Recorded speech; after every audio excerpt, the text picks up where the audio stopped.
अच्छा, सबसे पहली सरकारी तनख्वाह CHSL के नाम के कितनी तनख्वाह मिली थी?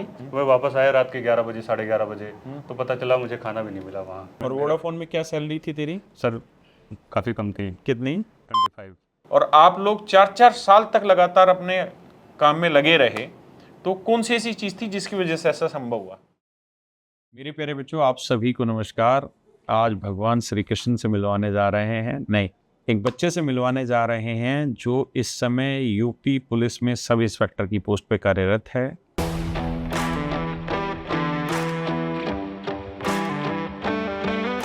इनका नाम है मेरे प्यारे बच्चों कृष्ण मुरारी शुक्ला। तो शुक्ला जी बोल के चलता है।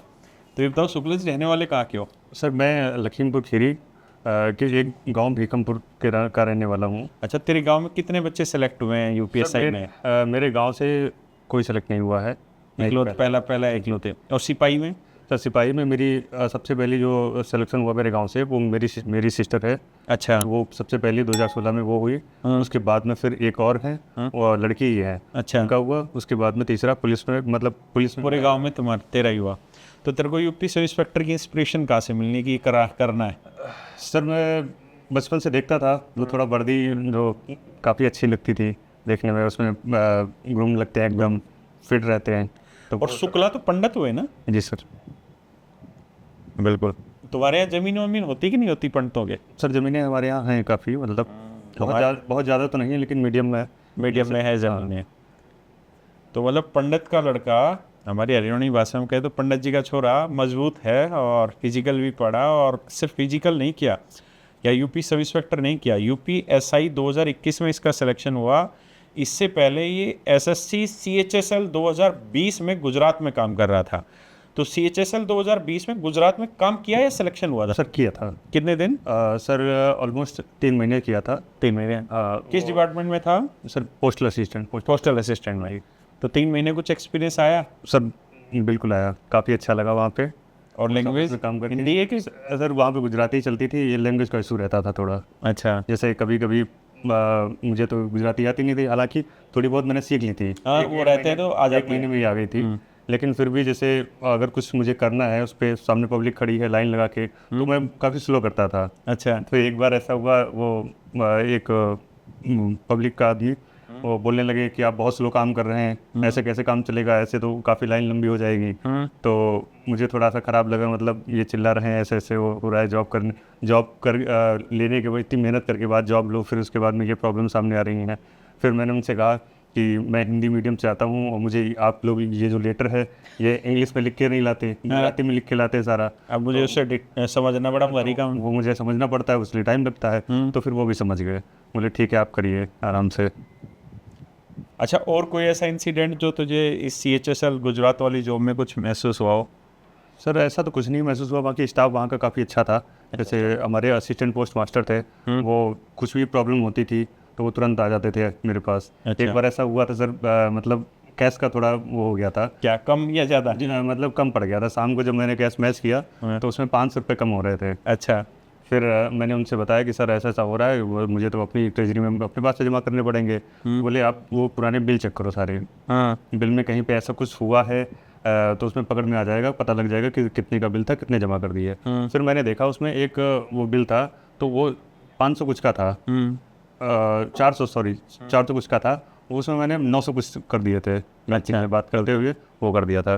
फिर उन्होंने कहा, बताया कैसे कैसे करना है। फिर उसको मैंने कैंसिल किया। अच्छा, कैंसिल करके फिर उसको रजिस्टर मेंटेन करके साइन वाइन मोहर लगवा के करवा के फिर रख दिया। तो वो काफ़ी अच्छे आदमी थे, उनका नाम चैन था। ब्रिलियंट। वो कहाँ के थे? गुजरात के? सर वो गुजरात के ही थे। गुजरात के थे। नडियाद के। खाना पीना सेट हो गया था गुजरात में? सर खाने की तो बहुत प्रॉब्लम लगती थी, क्योंकि हम नॉर्थ इंडिया वाले, और वो वहाँ पे पूरा हर खाना मीठा होता था। हर खाना, सबसे बड़ी दिक्कत ये, मैं गुजरात 2-3 बार गया हूँ। अभी एक बार तो CM साहब के पास हम कोई अपनी तरफ से प्रस्ताव लेके गए थे, भूपेंद्र पटेल जी के पास। तो एक चीज़ देखी, दाल मीठी, पनीर मीठा, जी हर चीज़ मीठा है। सर वही प्रॉब्लम थी, मतलब हम लोग मसालेदार वैसा खाने वाले, और वो वहाँ पे मीठा मिलता था। हर चीज़ मीठी टिफ़िन मंगाता था ऑफिस में, उसमें दाल 100% मीठी ही आनी है। हर चीज़ मीठी मिलती है। सब्जी कभी कभी वो अपनी वाली मिल जाती थी, बाकी दाल तो हमेशा मीठी। दाल मीठी होती है। पर गुजराती वैसे बहुत समझदार आदमी हाँ, होते हैं। वो लोग बढ़िया हैं, कभी मतलब झगड़ा वैसा कुछ नहीं। तो तेरी पहली गवर्नमेंट जॉब में ज्वाइनिंग ये CHSL वाली थी या उससे पहले जो तेरा यूपी ASI में हुआ और यूपी लेखपाल में हुआ? सर ये सीक्वेंस वाइज ही लिखा है, पहले 20 में हुआ था, CHSL 2020 में। अच्छा, सबसे पहली सरकारी तनख्वाह CHSL के नाम के कितनी तनख्वाह मिली थी? सर उसमें इन हैंड पहले मैंने से उसका कटा था, वो NPS, तो उसमें 37,500 कुछ आई थी। 37,500। क्या किया उसका? सर उसका तो कुछ याद ही नहीं है, मोस्टली तो वो उड़ गई। जिससे लिया था उसको दे दिया और कुछ बचा ही नहीं अपने पास। लिया था मतलब सर काफ़ी परेशानी रही तैयारी वक्त। यार तेरे 4 पोस्टों पे सिलेक्शन हुआ है। सर स्टार्टिंग अब तो ये बता कि परेशानी क्या रही, वो कहानी समझा मुझे। सर कि परेशानी पहली तनख्वाह दे दी जो आई। सर परेशानी ये रही, मेन मेरा बैकग्राउंड जो है वो खेती का है। अच्छा, और भाई बहन कितने हो? भाई बहन हम 4 हैं।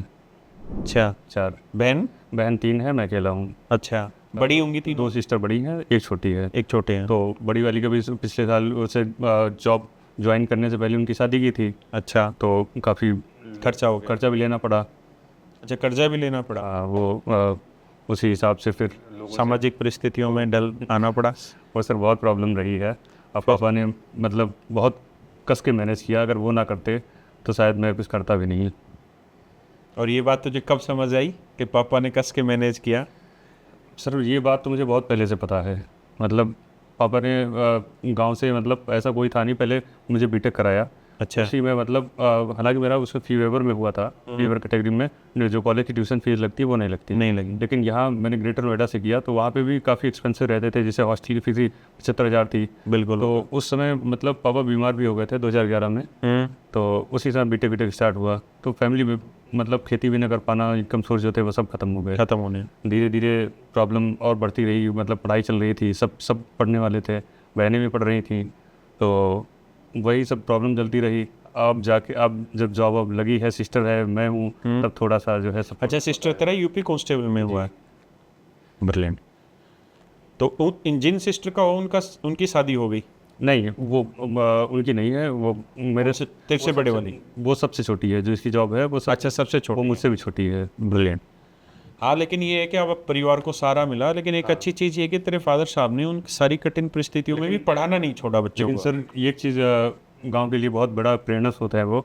मतलब उन्होंने कभी हार नहीं मानी। जैसे कि उनके पास कभी पैसे नहीं हुए तो मुझसे हमेशा बोले टेंशन मत करो, वो सब मैनेज हो जाएगा। अच्छा। और जब भी मुझे परेशानी होती थी, जैसे शाम को मैं बात कर रहा हूँ कभी मम्मी से, तो मैं बोल रही टेंशन मत लो तुम, तुम्हारे पास खेत है खाने भर को, नहीं कुछ होगा तो अपना इधर हो जाएगा, तुम टेंशन मत लो।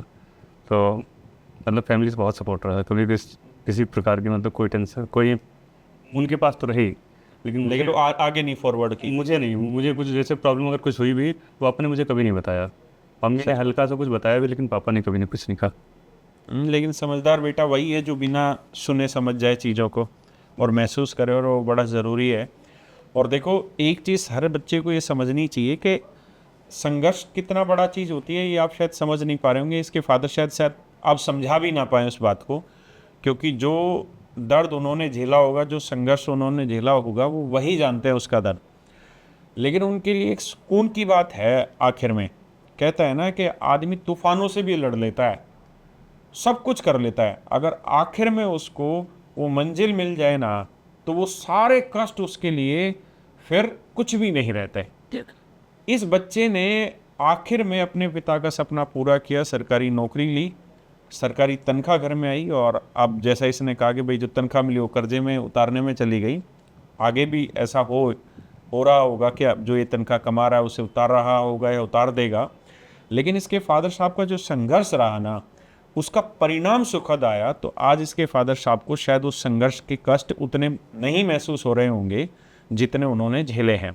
और ये हर बच्चे की जिम्मेदारी है कि जो भी तैयारी कर रहा है, लगभग सभी के साथ, क्योंकि मिडिल क्लास से भी लोअर मिडिल क्लास ही बच्चा तैयारी कर रहा है ना। कोई अमीरों के बच्चे तो तैयारी करते नहीं सरकारी नौकरी की।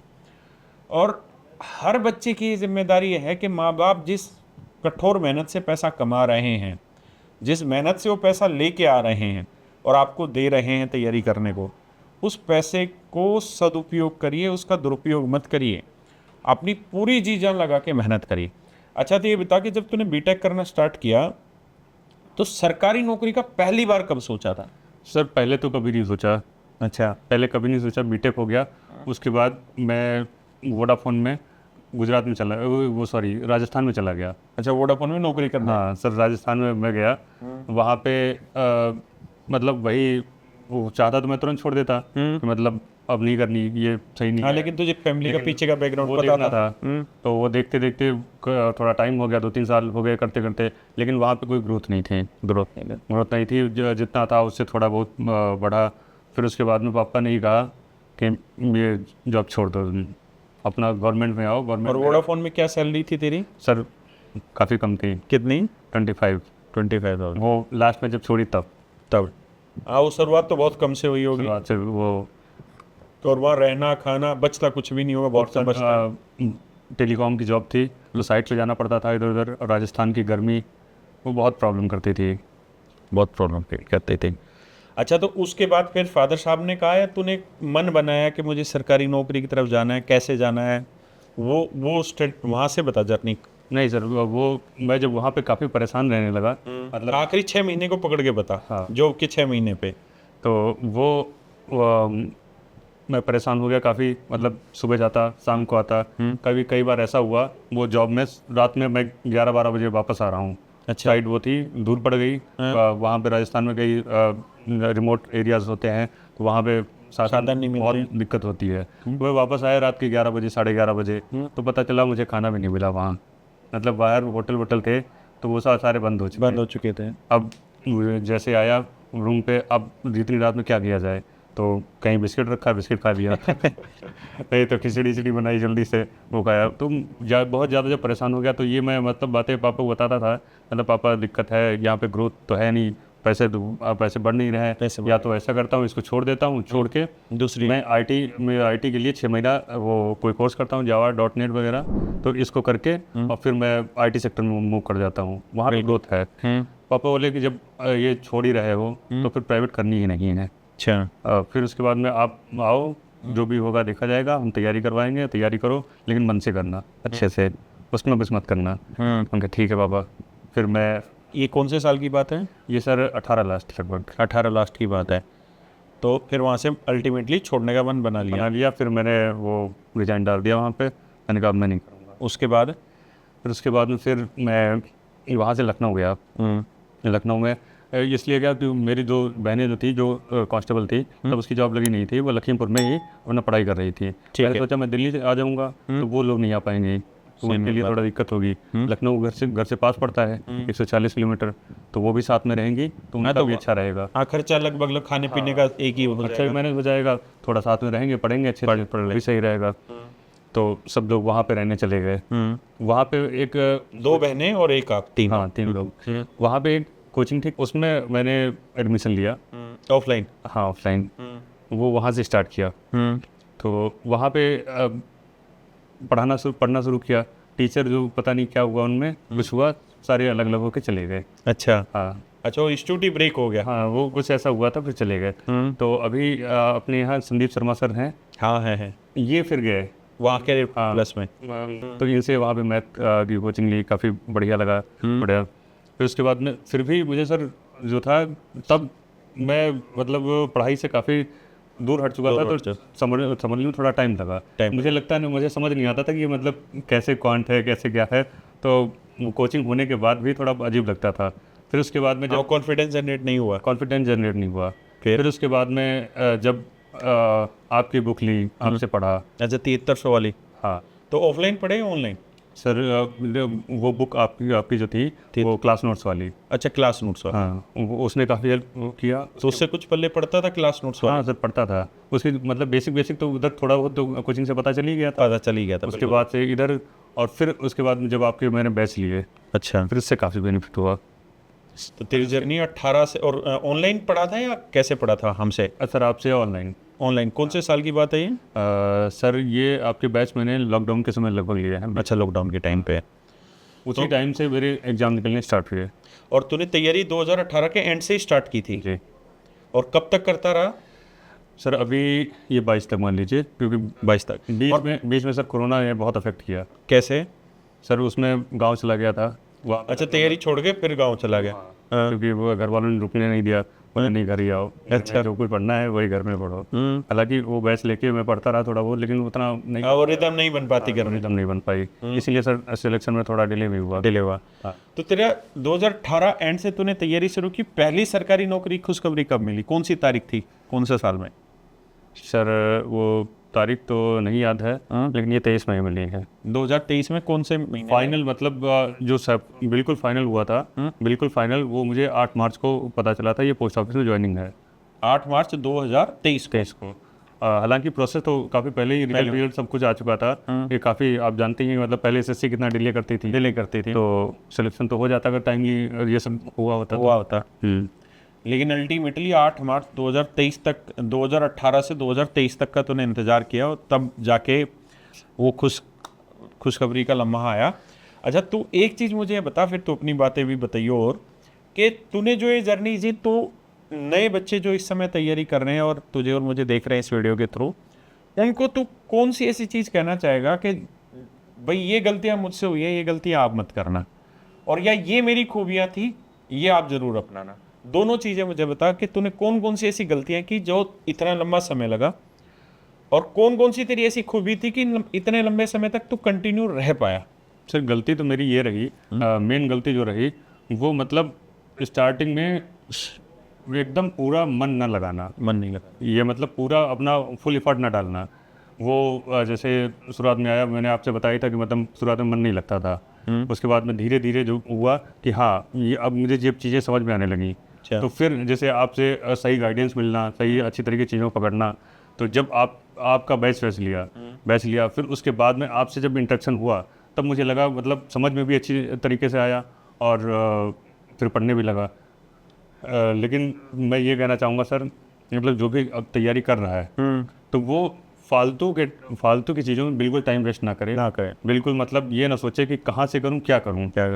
डायरेक्ट बैच ले आराम से, पहले दिन से पढ़ाई करे पूरी ईमानदारी के साथ। ये नहीं है मतलब अभी चलो मोबाइल देख लेता हूँ या चलो बाहर घुमाता हूँ, चाय पानी कर लेते हैं, या किसी लड़की वड़की के साथ जैसे वो इन्वॉल्व हो जाते हैं, तो बहुत होते हैं वो सर, वो बहुत चीज़ें दिक्कत करती है। वो मैंने देखा भी है, जो इन लोगों में वो ऐसा वैसा किए अपने मार्ग से भटके, तो वो फिर थोड़े समय बाद और उसमें दलदल में फंसते चले गए, फिर काफ़ी दिक्कत हुई। और एक चीज़ इस बच्चे ने बहुत क्लियर कट बोली, और शायद समझदार बच्चे के लिए ये चीज़ बहुत बड़ा अमृत है। इस बच्चे ने जो कहा कि यार आप एक बार बैठो, सीरियस होके बैठो तैयारी करने का ना, एक बार डिसीजन ले लिया तो फिर पूरा 100% एफर्ट दो। इसने कहा कि मेरी एक गलती यही रही कि मैं शुरुआत में उतना एफर्ट नहीं डाल पाया जो मुझे डालना चाहिए था। और सर जब से मैंने डाला 2020 से, तब से मेरे सारे रिजल्ट लगभग निकले सब निकले लगभग। जिस दिन आप अपनी तैयारी के प्रति ईमानदार हो जाते हो ना, उसी दिन से भगवान आपके साथ लग जाता है। और जब तक आप वो ईमानदारी नहीं करोगे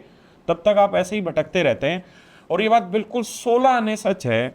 आप 6 ही महीने तैयारी करो, लेकिन आप इतना मन करके तैयारी करो कि उसके अलावा कुछ ना आए। जो इस बच्चे ने कहा कि ना कोई लड़कीबाजी होनी चाहिए, ना फोन होना चाहिए, ना इधर उधर का कोई घूमना फिरना होना चाहिए। ऐसा संभव ही नहीं है कि आप ये सोचे कि मैं रील थोड़ी देर देखता हूँ फिर पढ़ लूंगा, फिर मोबाइल में टाइम वेस्ट करूंगा, फिर ऐसा हो ही नहीं सकता।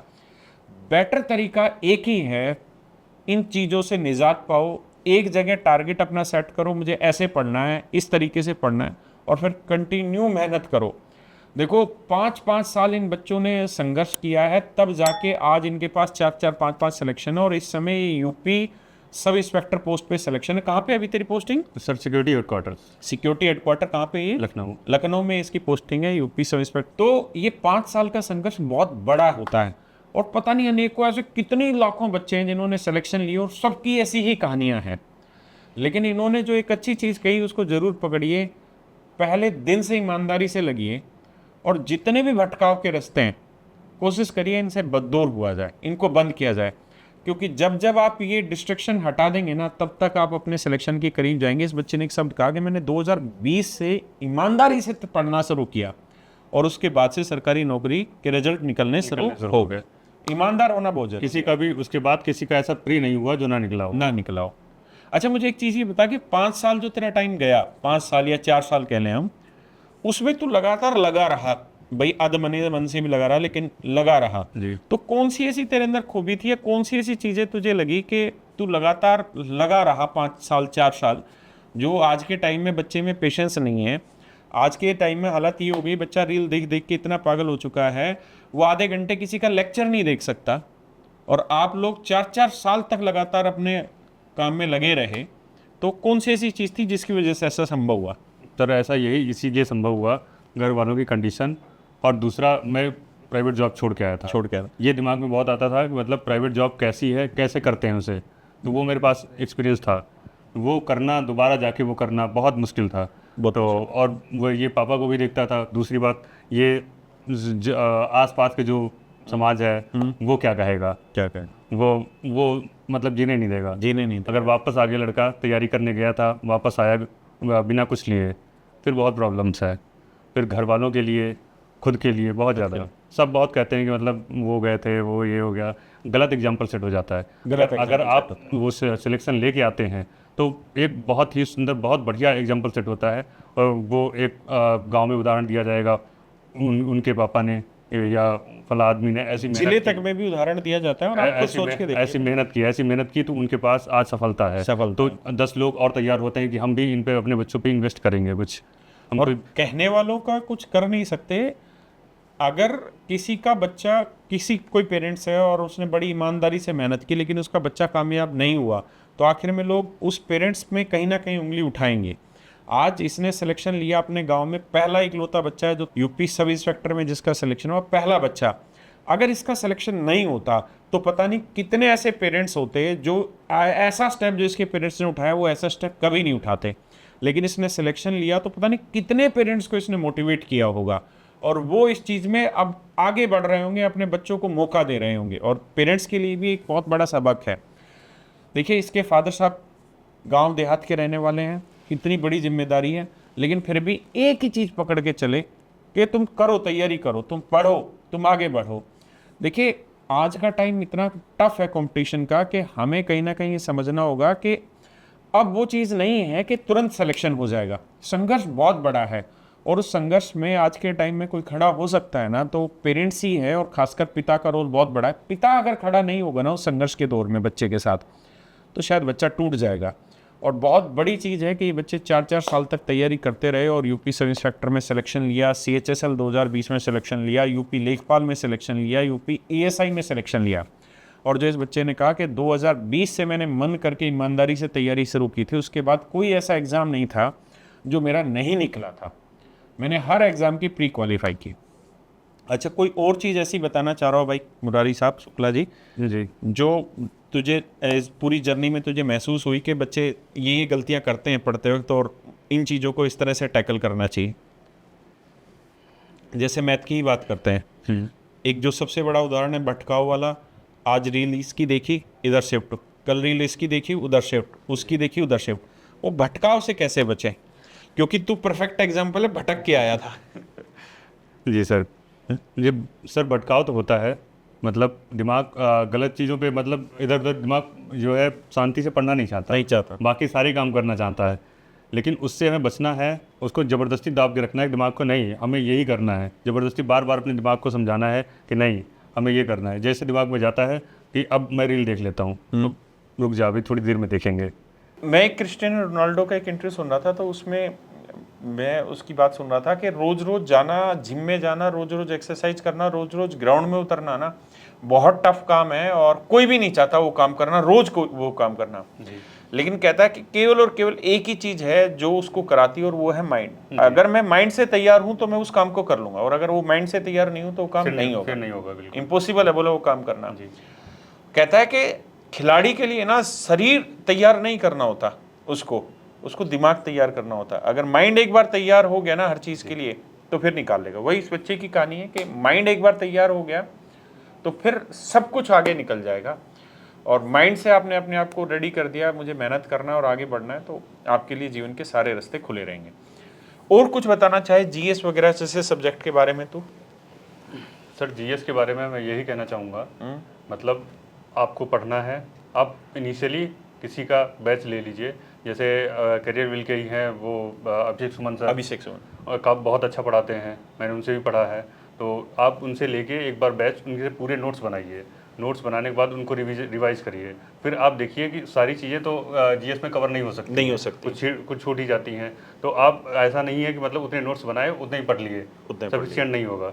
आप उससे देखिए कि मतलब हर एग्जाम में एग्जाम के हिसाब से कौन कौन से उसमें टॉपिक दे रखे हैं, अगर वो टॉपिक उसमें कवर नहीं है तो आप उसको अलग से करिए, चाहे बुक से करिए या कहीं से किसी अदर टीचर, यूट्यूब पे भी काफ़ी सारे अच्छे अच्छे टीचर्स मिल जाते हैं तो वहाँ से करिए। सर मैंने ऐसे ही किया था, मतलब मैंने वो क्लास नोट्स मेरे पास थे, वो उससे मैंने पढ़ा। उसके बाद में जैसे जो एग्जाम आता था फिर मैं देखता था कि मेरा इसमें क्या क्या छूट रहा है, क्या क्या कवर नहीं है, ठीक ठीक ठीक। वो मैं सर अलग से करता था। अच्छा, और एग्जाम से 10 दिन पहले की क्या स्ट्रेटजी होती थी तुम्हारी? सर एग्जाम किसी भी एग्जाम की, चाहे वो एग्जाम से- सीएचएसएल की ले लें, किसी की भी ले लें। सर एग्जाम से 10 दिन पहले की स्ट्रेटजी बस यही होती थी, मैं पढ़ना बंद कर देता था, 10 दिन पहले ही पढ़ना बंद कर देता था और उसके बाद में रिवाइज करता था।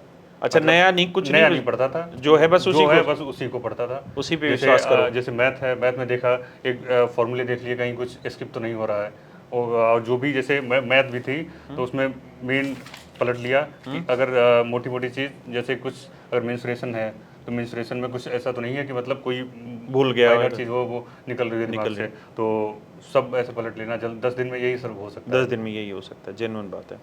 यानी एक बार सरसरी निगाह से उसको देख लेते थे। और जीएस में सर हाँ, बता बता क्या सर जीएस मैं ये कह रहा था, जो मॉक टेस्ट है तो वो मैं लगभग 5-6 दिन पहले से बंद कर देता था, उससे बाद नहीं लगाता था, नहीं लगाता था। क्योंकि कई बार ऐसा होता है हम मॉक लगा रहे हैं, मॉक लगाए लास्ट टाइम में नंबर कम आ गए, फिर उसमें उल्टा काम होगा, फिर बहुत डिप्रेशन होता है सर। मैं तो ये कहूंगा कि आखिरी 10 दिन में ही मॉक लगाने छोड़ देने चाहिए। तो वो 10 दिन पहले रिलैक्स हो जाइए। जैसे अगर बहुत अच्छी तैयारी है तब लगा सकते हैं, जैसे अब एकदम जैसे मेरा यूपीएसआई में था तो उसमें मॉक में बहुत अच्छे नंबर जाते थे, अच्छा। तो वो मैं फिर लास्ट तक भी लगाता रहा। और इसका 2.5 घंटे का एग्जाम था तो वो 2 घंटे में आराम से करके मैं बैठ गया था रिलैक्स होके। अच्छा, हाँ, तो उसके बाद मैं माउस नहीं छुआ। और रीजनिंग? सर नहीं, ये रीजनिंग जीएस का नहीं बताया तूने, क्या? लास्ट 10 दिन में जीएस की। सर जीएस का वही है, मतलब अगर कोई लास्ट अपना पलट पलट के देख रहे हैं कि मेरा कुछ छूटा तो नहीं है, ठीक है, अगर कुछ छूटा है तो फिर उसको अलग से कर लेना। अच्छा, हाँ, और जैसे करंट अफेयर्स अगर छूट रही है तो करंट अफेयर्स चल जाती है लास्ट तक भी, अगर थोड़ा बहुत देखते हैं पॉइंट टू पॉइंट होता है, कुछ चीज़ छूट रही है वो दिमाग में तुरंत आ जाती है। और जैसे जीएस का तो सर बहुत विशाल है, उसमें तो कुछ कहा ही नहीं। ऐसा हुआ कि पेपर से एक दिन पहले सपना आया कि ये सवाल पूछे जाने, और फिर तूने देखा रही ये तो मैंने पढ़े ही नहीं, सुबह फिर खोल के देख रहा है। सर ऐसा तो नहीं हुआ, लेकिन एग्जाम होने के बाद ये जरूर लगा कि पेपर छूट गया। बहुत बढ़िया, बहुत बढ़िया। ऑनलाइन जब तूने तैयारी करी, मैथ की लगाते हैं, जीएस वीएस में शायद डाउट नहीं आते होंगे ऑनलाइन में? नहीं। मैथ में डाउट आते थे तो उसको कैसे सोल्व करते थे? सर उसके लिए अपने जैसे फ्रेंड है उनसे मैं पूछ लेता था, या ऐसा बहुत कोई ऐसा बड़ा डाउट नहीं आया जो सॉल्व हो ना सके। सोल्व होना चाहिए। हाँ, क्योंकि लेकिन अब पेशेंस जरूरी है वहाँ रखना। हाँ सर, ऐसा नहीं है मतलब वो अब होगा ही नहीं, है कैसे होगा क्या नहीं होगा, तो वो ऐसा होता है, डाउट आते हैं, लेकिन फिर वो आपस में फ्रेंड सर्किल में या फिर किसी और से पूछ के वो हो जाते हैं, डिस्कस करके हो जाता है। तो मेरे प्यारे बच्चों, आज के लिए इतना ही। आज मैं आपसे मिलवा रहा था कृष्ण मुरारी शुक्ला जी को, और इस बच्चे ने जो अपना संघर्ष जिया और जो इसने कामयाबी पाई, उसका केवल और केवल एक ही श्रेय जाता है, और वो जाता है इसकी मेहनत और इसके पेरेंट्स का लगातार इसको मोटिवेट रखना। आप भी अपनी जर्नी के जिस भी पड़ाव में हैं, आपको भी बहुत बार ऐसा महसूस होता होगा कि शायद हम गलत रास्ते पे जा रहे हैं या सिलेक्शन नहीं हो रहा, तो ठंडे दिमाग से एक ही चीज़ आपने सोचनी है, मेरे पास क्या क्या पॉजिटिव चीज़ें, मैंने कौन कौन सी ऐसी चीज़ें जो आज लोग तैयारी करनी शुरू करेंगे उनसे बेटर कर ली है, और कौन कौन सी ऐसी कमियां हैं जहां मैं अपना समय खराब कर रहा हूं। मुझे लगता है एक आसान तरीका है, कॉपी पेन लीजिए और किस किस चीज़ को आप ज़्यादा खराब कर, मतलब अपना समय किस किस चीज़ में आपका खराब हो रहा है, उन सारी चीज़ों को लिखिए, और फिर देखिए अगले दिन सुधार होता है नहीं होता। अगले दिन फिर 5 मिनट के लिए ये चीज़ें लिखिए, और धीरे धीरे धीरे धीरे आप देखेंगे कि आप में सुधार होता जाएगा, आप अपनी तैयारी के प्रति ईमानदार होते जाएंगे। एक बात और आप सबसे कहनी है, भगवान श्री कृष्ण ने भी यही कहा, तेरे जीवन का है एक मर्म, तेरे भाग्य में सिर्फ तेरा कर्म, यानी जो तू करेगा वही तुझे लौट के वापसी मिलना है। इसलिए मेहनत करने से मत संकोच मानिए, एक जगह पढ़िए, तसल्ली से पढ़िए, विश्वास करिए और आगे बढ़िए। तो आज के लिए इतना ही। थैंक यू मेरे बच्चों, थैंक यू भाई कृष्ण मुरारी।